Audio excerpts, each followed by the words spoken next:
அனைவருக்கும் வணக்கம். நான் உங்களின் சங்கரேஷ்.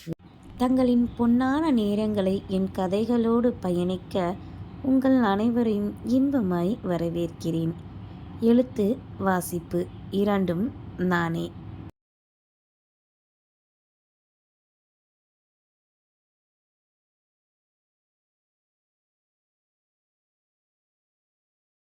நட்சத்திர கனவுகள் அத்தியாயம் 57.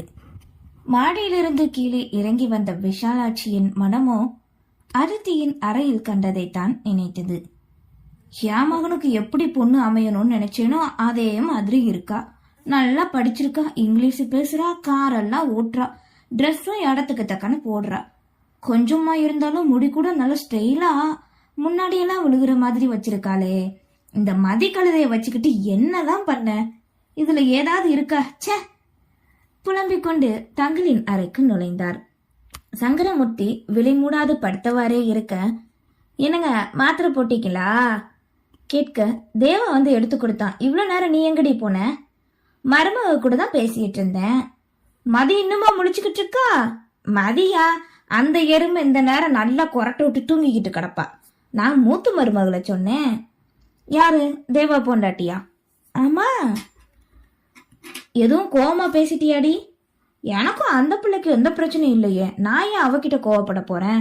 சும்மா பேசிக்கிட்டு இருந்தேன். நல்லா தான் பேசுறா, தூங்குங்க கூறிவிட்டு படுத்து விட, என்னமோ சொல்ற, சண்டை போடாம இருந்தா சரிதான் கூறியவாறு திரும்பி படுத்தவரோ மாத்திரையின் வீரியத்தில் கண்ணயர்ந்தார். மனைவியின் அருகில் அமர்ந்த தேவா, என்னாச்சு? எதுக்கு இப்ப நீ சிரிக்கிற? சின்னம்மா நான் வர வரைக்கும் என்ன பேசிட்டு இருந்தாங்க உன்கிட்ட? புரியாது குழப்பத்தோடு கேட்க, அது மருமகளுக்கும் மாமியாருக்கும் நடுவில் நடக்கிற சீக்ரெட், சொல்லலாம் முடியாது தலை சாய்த்து கூறினாள்.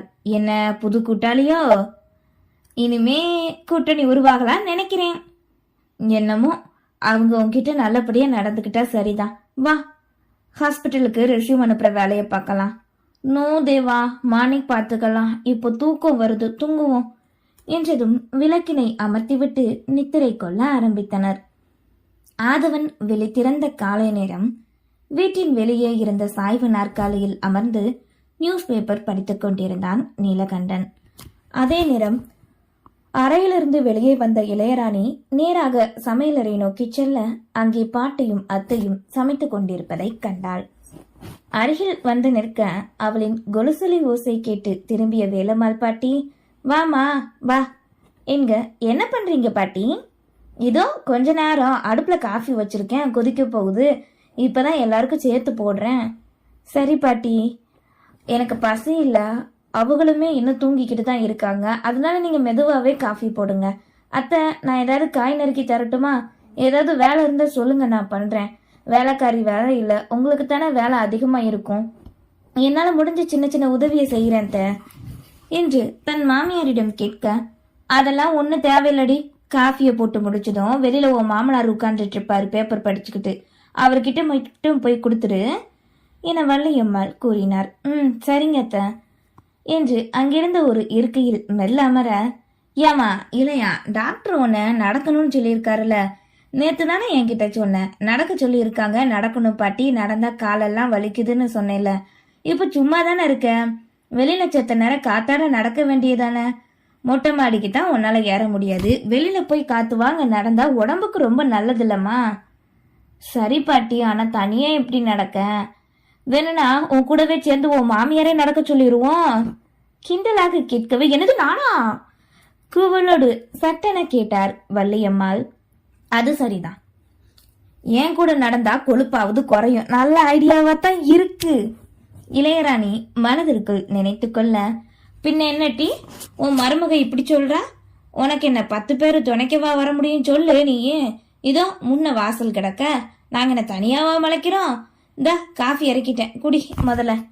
எங்கவே உன் மாமனாருக்கு சூடா இருக்கும் போதே இந்த காஃபியை கொடுத்துட்டு வந்துட்டு மருமகளே என வள்ளியம்மாளும் கூறினார். சரி என்றவாறு அதனை வாங்கியவள் வெளியே அமர்ந்திருந்த தன் மாமனாரினை நோக்கி நடந்து சென்றாள். நியூஸ் பேப்பர் படித்துக் கொண்டிருந்த நீலகண்டன் சத்தம் கேட்டு நிமிர்ந்து காண மருமகள் கையில் காஃபியோடு வரவே, அந்த வள்ளியம்மா என்ன பண்றா? நீ எதுக்குமா இப்படி கஷ்டப்பட்டுட்டு நடந்துட்டு வரமா? உட்கார்ந்து ஓய்வெடுக்க வேண்டியதானே கேட்க அவரிடம் கொடுத்தாள். சூடா இருக்கு பார்த்து மாமா. இதனால எனக்கு எந்த பிரச்சனையும் இல்லை. டாக்டர் நடக்கணும்னு சொல்லியிருக்காங்க. நடக்கிறது நல்லதுதான் மாமா, நீங்க குடிங்க என்றவளோ திரும்பி செல்ல பார்க்க, ஒரு நிமிஷம் மருமகளே. என்ன மாமா, உன் புருஷன் எழுந்திரிச்சிட்டானா? இல்லை மாமா, நேற்று கரும்புலோடு வந்ததுன்னு சொல்லி லேட்டாக தான் வந்தாரு. இன்னும் தூங்கிக்கிட்டு தான் இருக்காங்க. என்னாச்சு மாமா? சரி சரி, அவன் எந்திரிச்சதுக்கு அப்புறம் நான் பேசணும் சொன்னேன்னு சொல்லி அவனை தோப்பு வீட்டுக்கு வர சொல்லிடு. சரிங்க மாமா என்றவளோ செல்லாது தயங்கி நிற்க, என்னம்மா என்றார். அது வந்து மாமா, நேற்று அவங்க உங்ககிட்ட பேசினது தப்பு தான், மன்னிச்சிடுங்க மாமா. அவங்க எதுக்காக அப்படி உங்ககிட்ட கூற வர, என் பையன் என்கிட்ட என்ன பேசினாலும் பேசலாம், அதுக்கு முழு உரிமை இருக்கு. நீ இதை பற்றியெல்லாம் ஒன்றும் நினச்சிக்காதம்மா. எதையாவது மனசில் போட்டு குழப்பிக்காம வயிற்றுல வளர்ற பிள்ளைய மட்டும் கவனிச்சுக்கோ போமா, அது எங்கள் வீட்டு வாரிசு என்க அதில் முகம் சுருங்க அங்கிருந்து விலகி சென்றாள்.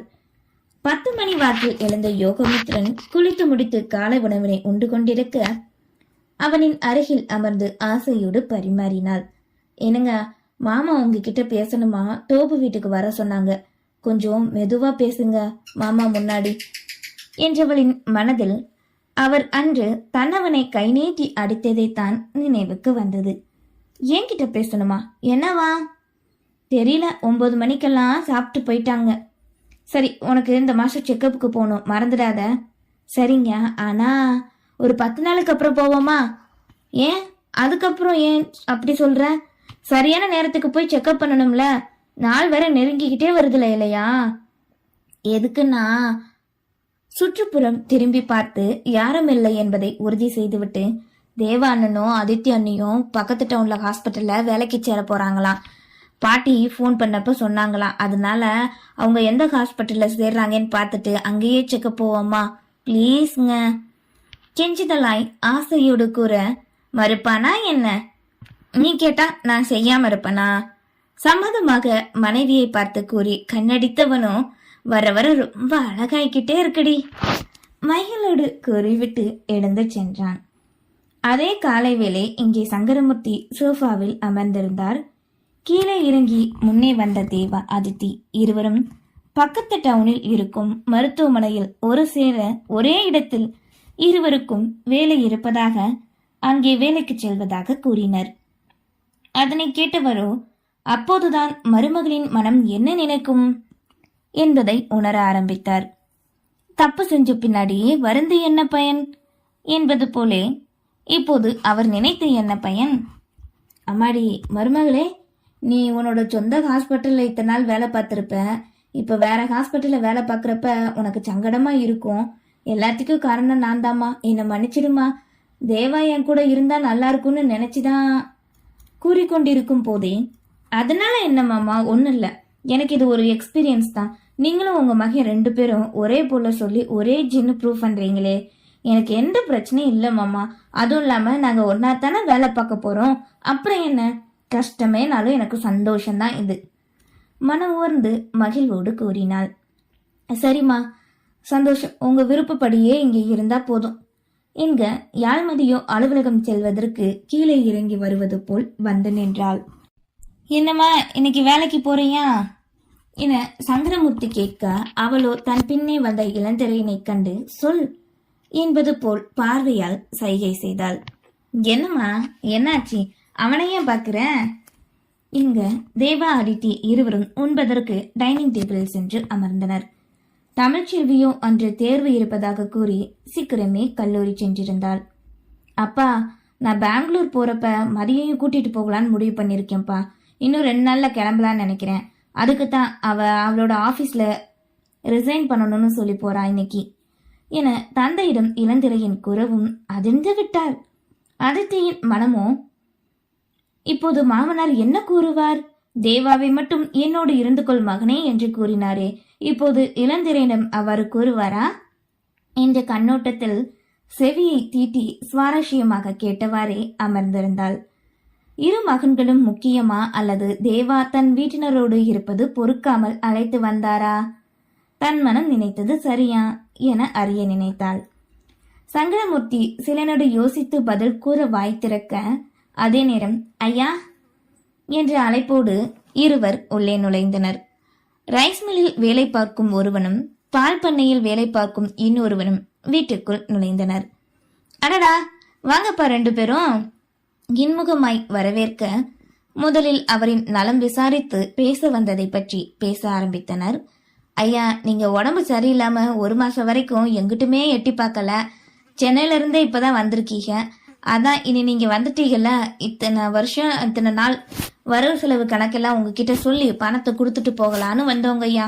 இந்தாங்க, இதுல செலவெல்லாம் போக மீதி பணம் இருக்குயா என்று இருவரும் தர, அதனை வாங்கி விஷாலாட்சியிடம் கொடுத்தார் சங்கரமூர்த்தி. அடுத்த வாரத்திலிருந்து நீங்க வந்துருவீங்களா ஐயா? கோழி பண்ணைக்கு அடுத்த வாரம் குஞ்சு வந்து இறங்குது. மாட்டுக்கு தடுப்பூசி மருந்து போடணும். அதுக்கு டாக்டர் கிட்ட பேசணும்.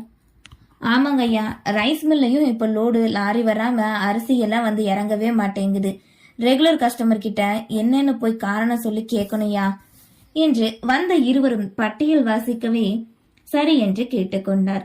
அடுத்த வாரத்திலிருந்து எல்லாத்தையும் சரி பண்ணிடுறோம் என்க இன்னும் சிறிது நேரம் அவர்கள் இருந்து பேசிவிட்டு சென்றனர்.